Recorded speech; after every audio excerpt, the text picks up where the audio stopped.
All right, go. Hi, my name is Dylan Zhao, and I'm doing a presentation for the alternate history of China, which I made up myself. Well, it's like in my alternate history world, but I'm only focusing on like one section, which is China, of course. And so, well, if you look at the title, it's kind of confusing because that's not my name, right? It's Sir Arthur McGregor of Britannia. Okay. Well, to like just summarize it like really shortly, basically what happened was Britain, they like at least the English side of Britain was taken over by Korea for about 200 years, from like the late 1600s to the no, this is in the late 1700s to like the mid 1900s, right? And so right after they gained independence from Korea in the Second World War. What? Talk to them. Don't face the camera. Talk to them. Sorry. Okay, there. Yeah. Well, anyways, after they gained independence, right, they were incorporated into the Britannic Empire, which used to be the Celtic Union, which was a union of the Irish, Scottish, and Celtic peoples, and at least in Britain, mainly, of course. And yeah, it was translated into English by an English translator around in the 1960s. So in this era, like this book was created in the 1940s, but it was then translated into English in the 1960s. All right. Anyways, you got the Pen's over there. It's over there. You passed it. Right there. It's on the thing. Behind you. Yeah. Sorry. Okay, let's go to the next slide. Well, this is the map that I'm going to be using to point out all the locations presented in this presentation. So some of these locations are very important because they're like the locations of battles and various other things, blah, blah, blah, blah, blah. So two things you want to take care to notice is this isn't the real map. If we go back, can we go back? When is this? Hover, and then I think there should be like a back button. Yeah. Oh, there. Yeah. Anyways, this is the actual map in 1839, which is right after the Nine Empires Rebellion, which is a bit complicated, where China gained independence from Korea. So basically, Korea was this very dominant empire in the early 1800s and late 1700s. Then they fell due to internal rebellions, which is complicated in itself. But today we're going to focus on China in the modern era. All right. Okay, so this is the map, of course. All right. First part, right? So this is basically a summary of all I've done, right? So China was conquered by the Korean Empire in the late 1600s, and was under the Korean Dominion for over 100 years. Pretty good. Also, Korea brought several reforms and made eastern/southern Chinese cities like cultural hubs. They introduced intellectuals, blah blah blah, and like several universities. And they also brought technically quote unquote Western ideals. So, you want me to stand? Okay. Yeah. Quote unquote like Western ideals. So after they like flourished under Korean rule, these cities, these European traders often came and exchanged philosophies with the higher ups and the technically bourgeoisie of these cities. So that's like kind of interesting. So but China like still mainly like retained its culture for like at least this time, and was ruled by a dynasty right after the rebellion, right? So they got free from Korea in the Nine Empires Rebellion. So let's move on to the next slide. So the early stages, brief Moon of the Three Kings.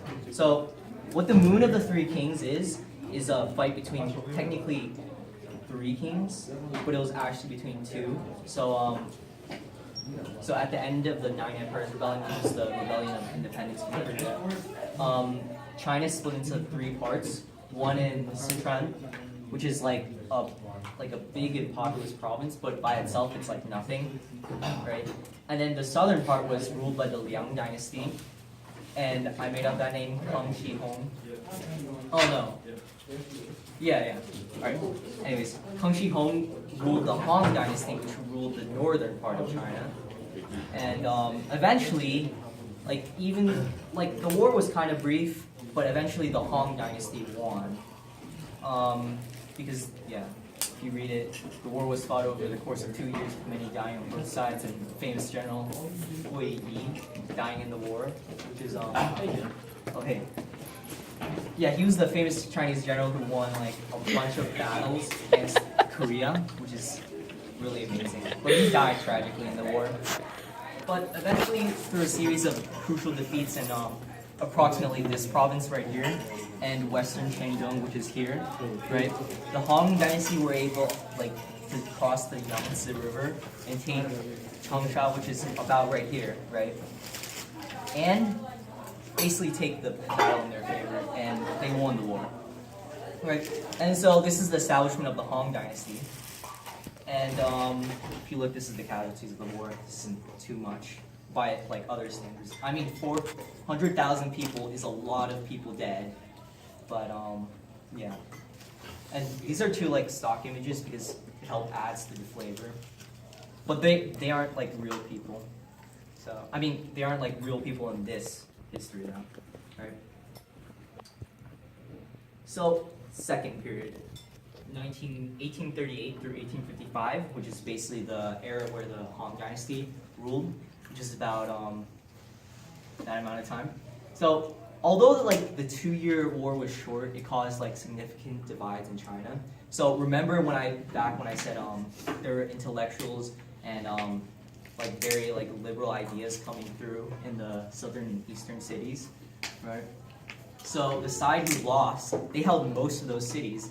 And a lot of the intellectual and the upper class of those areas, they held grudges against the bureaucracy of the Han, which favored against northerners. And they figured they found an excuse to discriminate against southerners because they technically lost the Two Dynasties War. So what happened was that people in the south, they often faced higher quotas and stuff. They faced higher taxes, and they were had really shitty conditions. And Language, sir. oh, sorry. Unpleasant conditions. Yeah, unpleasant conditions. Oh, you want okay? Yeah. Yeah, and then what basically happened was to express their discontent towards the government, right? They formed the Yellow Cape or the Yellow Shirt Party, which basically try to promote the establishment of the republic in China. And at first they were really oppressed, and a lot of them got executed. But these but due to the, how do you say it, the flamboyantness of the demonstrations, because these yellow capes, they often wore really bright colors to show off their wealth and stuff, and they were kind of martyrs in the sense that they wanted to promote their ideology really fast. So all these peasants, the news of this yellow shirt rebellion kind of spread throughout southern peasantry, who were already disgruntled by the high taxes favoring the northerners. And so yeah, it spread fast among the peasants and the urbanites who desired a new government. It became quickly immensely popular. So let's move on to the next slide. And here comes the Yellow Shirt Rebellion.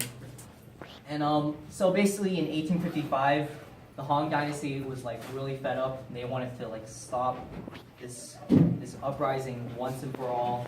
And so basically they took all the major yellow shirts except for a few and rounded them up in Beijing and beheaded them all in the old city. So you can understand how big of a magnitude of an event that was. And so that made peasants and the people of the Yellow Cape Party really, really, really angry. And so basically once these actions spread, a huge rebellion took out almost immediately, happened almost immediately. and then the people in the south, they just started to attack Hong fortresses, right? And then the war had basically started to go into full motion, like right after that. And however, this war was different from the Moon of the Three Kings, in which the two dynasties fought each other, right? And so after that, they realized this war was getting serious because we'll see on the next slide. Yeah, Civil War in full motion. So the war had started, and most of the northern provinces rallied to the emperor's cause, and Sichuan had rallied to the emperor's cause with their capital in Beijing. And right after the Yellow Shirts revolted, they established a republic, right? And then the Southerners rallied to the republic in Nanjing. And so massive amounts of men and resources had rallied to both sides. But like the war was mostly like a grind out stalemate, right? With like several large battles, but no clear victors in the war so far.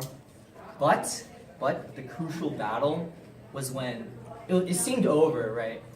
Like it was going a little bit in the favor of the Hong because the Hong forces had gone down the Yellow River and had sieged the capital in Nanjing, but the royalist army was surrounded by the Republican forces. I mean, I could go on and on about this war, but I'm just trying to like make it short. And basically, the royalist army, like they got caught off guard and they got surrounded, blah blah blah blah blah. And then right after that, there was no big army that could defend Beijing. And then yeah, so basically the war ended that way. And so, basically, like, what was different about this war was, basically, improved technology on both sides, scorched earth tactics, and an outbreak of cholera was, like, the big factors determining the outcome of this war. And this war was extra deadly because all three of those, like, factors, the scorched earth tactics, cholera, and just war in general, it took a toll on its populace. And so by the end of 1866, 5 million had lost their lives. And so do you realize how much that is in like that term? Right. So like let's think about the Civil War. Like 600,000 I think died in the Civil War in total. So that's almost 10 times, right? So that's pretty insane. And then by the end of the war, around 8 or 9%, like China obviously has a massive population in this history and in real history. And so 30 million lost their lives. And that was what was different. Like people didn't realize the magnitude that war could happen, right? And so because this happened, like people coined a new term around this time. And this is around the time where people coined the same term. I said this was total war. Because so many people had used like a lot of resources. They were all in, and they affected the civilian populace, they affected the military populace, and everyone was just involved. And because everyone was so involved in the war, the casualties were so immensely high. And so yeah, this was like the first like major war that China had fought. So let's move on to the Republican era, since the Republicans won. Yeah. Just a little question. So, like in that Civil War, more people died in World War II. In this one? Yeah. Like, Well, like by conservative estimates, if you go with the conservative estimates of World War II, then yes.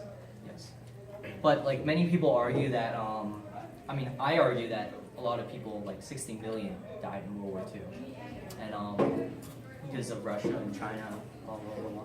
But this is not the presentation. We could argue on and on. Okay, so the First Republic era, and of course, reference to my man Sun Yat-sen, who founded the Chinese Republic. Rest in peace, my friend. Okay, anyways, the war was won by the Yellow Capes, and who took Nanjing as their capital, of course, which was the capital during the war. And then the first leader, what was really interesting about this is that the first leader, right, Li Chengwang, ruled for only 2 months because of his death to cholera, which was really tragic because many Chinese people in this alternate history feel that if he lived for a few years, he could have changed China into like a true world power in much shorter time than it would have in this system. But anyways, there are a lot of problems with this system, and we'll get on to them. So basically, many reforms had started under the Republic.